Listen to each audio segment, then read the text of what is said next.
हाम्रो वैवाहिक सम्बन्ध जति खुशहाल र सफल हुन्छ त्यति नै हामी हाम्रो जीवनमा सफलता, सुखी, खुशी र समृद्धि प्राप्त गर्ने गर्छौं। तर वर्तमानमा धेरैको वैवाहिक सम्बन्ध सफल भएको देखिँदैन। के हामीले आफ्नो हातको रेखा आफै हेरेर थाहा पाउन सक्छौं कि हाम्रो वैवाहिक जीवन र प्रेम सम्बन्ध कति सफल बन्नेछ, या विवाह गरेपछि खुशी भन्दा पनि दुःखै दुःख र असफलता मिल्ने गर्छ?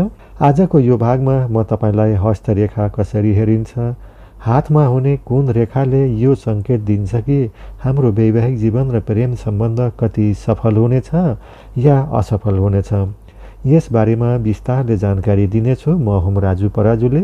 हाम्रो च्यानलमा नयाँ जोडिनु भएको छ भने एक लाइकसँगै सब्स्क्राइब गरेर हामीसँग जोडिनुहोला। म तपाईलाई सम्पूर्ण हस्तरेखा सम्बन्धी जानकारी दिनेछु ताकि तपाईले आफ्नो हातको रेखा आफै हेरेर सम्पूर्ण जीवनको बारेमा जानकारी तपाई प्राप्त गर्न सफल हुन सकोस्। आउनुहोस् आजको यस बारेमा चर्चा गरौँ। सबैभन्दा पहिला म हृदय रेखाको बारेमा जानकारी दिन्छु। हाम्रो कान्छी औँलाको यो तल्लो भागमा यसरी कोरिएको रेखा नै हृदय रेखा हो। कान्छी औँलाको यो तल्लो भागलाई बुध पर्वत पनि भनिन्छ। यदि बुध पर्वतदेखि सुरु भएर यसरी बृहस्पति पर्वततर्फ गएको रेखालाई नै हृदय रेखा भनिन्छ। यदि यो रेखा सफा र स्पष्ट देखिने गरी रेखा बनेको छ भने व्यक्ति अत्यन्तै व्यावहारिक हुन्छ। यदि यो रेखा बीचबीचमा टुटेर यसरी बनेको छ भने यस्ता व्यक्तिको जीवनमा वैवाहिक लाइफमा समस्या आउने गर्छ या फेरि विवाह गर्नमा विलम्ब हुने गर्छ। यसरी नै हृदय रेखा हेरेर हामीले थाहा पाउन सक्छौं कि हाम्रो वैवाहिक जीवन कसरी चल्नेछ।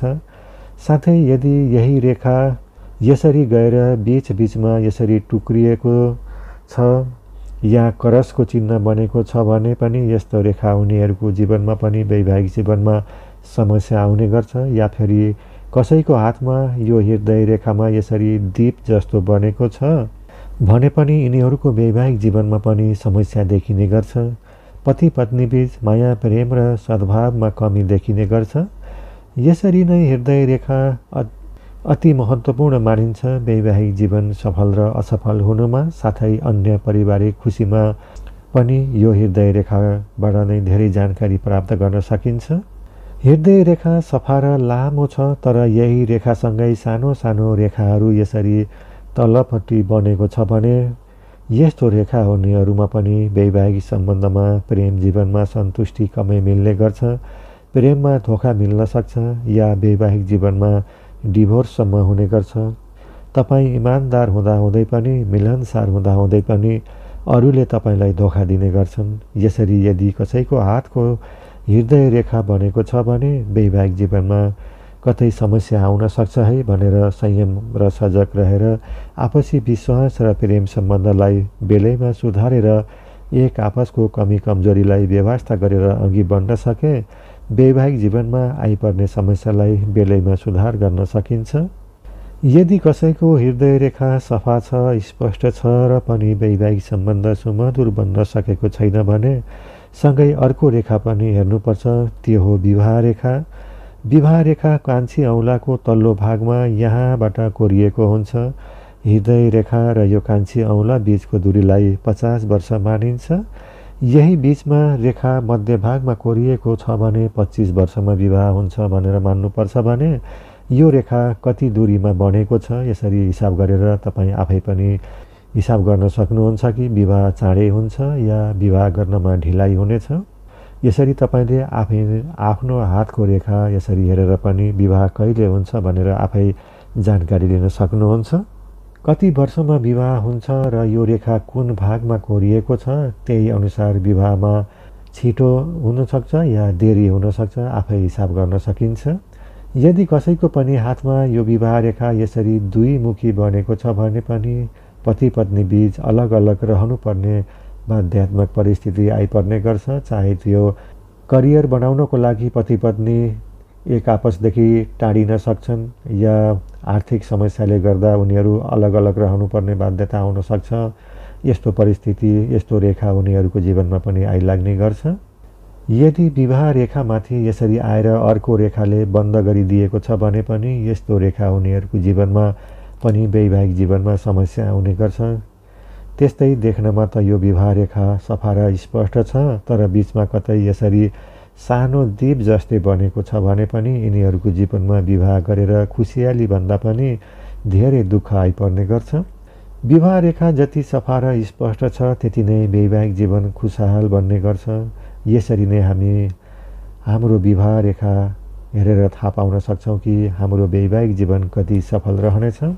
साथै अब अर्को रेखाको बारेमा चर्चा गर्छु, त्यो हो बृहस्पति पर्वत। यदि यो बृहस्पति पर्वतमा तिल बनेको छ या यसरी जालो जस्तो बनेको छ भने पनि यस्ताको वैवाहिक सम्बन्धमा पनि राम्रो हुँदैन। जीवनसाथी यस्तो हुन्छ कि मै जान्ने हो, मै बाठो हो, मैले भनेकै हुनुपर्छ भन्ने भावनाको कारण यिनीहरूको सोच मिल्दैन, विचार मिल्दैन र यही कारणले यिनीहरूको वैवाहिक सम्बन्धमा असर पर्ने गर्छ। यिनीहरू कसैको पनि कुरा सुन्दैनन्, आफ्नै जिद गर्ने आफ्नै मनोमानी गर्ने गर्छन्। त्यही कारण यिनीहरूको वैवाहिक सम्बन्धमा उतार चढाव हुने गर्छ। यदि बृहस्पति पर्वतमाथि उठेको छैन, दबेको छ भने पनि यस्ताको वैवाहिक सम्बन्ध जसोतसो टिकेको हुन्छ, सुमधुर बनेको हुँदैन। यदि कसैको हातमा यो शुक्र पर्वतमा पनि यसरी जालो बनेको छ या तिल बनेको छ या करसको चिन्ह छ भने पनि यिनीहरूलाई पनि विवाह गरेर खुसी भन्दा पनि विभिन्न चिन्ता र उतार चढाव आउने गर्छ। वैवाहिक सम्बन्धबाट सन्तुष्टि लिन सकेका हुँदैनन्, एक अर्कालाई इज्जत गर्दैनन्, मान सम्मान गर्दैनन् र अन्तमा यिनीहरूको बीच डिभोर्ससम्म पनि हुने गर्छ। दर्शकबिन, यसरी हामी हाम्रो हातमा कोरिएको रेखा आफै हेरेर पनि थाहा पाउन सक्छौँ कि हाम्रो वैवाहिक जीवन कति सफल हुनेछ या वैवाहिक जीवनमा उतार चढावहरू आइपर्ने गर्छ। यसरी तपाईँले आफ्नो हातको रेखा आफै हेरेर पनि जानकारी लिन सक्नुहुन्छ तपाईँको वैवाहिक जीवन कति सफल हुनेछ या असफल हुनेछ। दर्शकबिन, यो थियो आजको प्रस्तुति। हाम्रो च्यानलमा नयाँ जोडिनु भएको छ भने एक लाइकसँगै सब्सक्राइब गरेर नबुझेको कुराहरू कमेन्टमा लेखेर सोध्न सक्नुहुन्छ। म तपाईँलाई सम्पूर्ण हातमा हुने सबै रेखाहरूको बारेमा सविस्तारले जानकारी दिनेछु र मेरा अन्य भिडियोहरू तपाईँले हेर्नु भएको छैन भने पनि प्ले लिस्टमा गएर सम्पूर्ण हातको रेखाहरूको बारेमा जानकारी दिएको भिडियोहरू छन्, हेर्न नभुल्नुहोला। कुनै सुझाव सल्लाह भए कमेन्टमा लेख्नुहोला। या ज्योतिष सम्बन्धित कुनै पनि जानकारी लिन चाहनुहुन्छ, हस्तरेखाको बारेमा या चिना टिप्पणी गर्न चाहनुहुन्छ भने पनि हामीलाई कमेन्टमा लेख्न सक्नुहुन्छ। म तपाईँको सम्पूर्ण जिज्ञासाको सम्बोधन अवश्य गर्नेछु। आजलाई यति नै। अर्को भागमा नयाँ विषयको साथ, नयाँ हस्तरेखाको ज्ञानको साथ उपस्थित हुनेछौँ।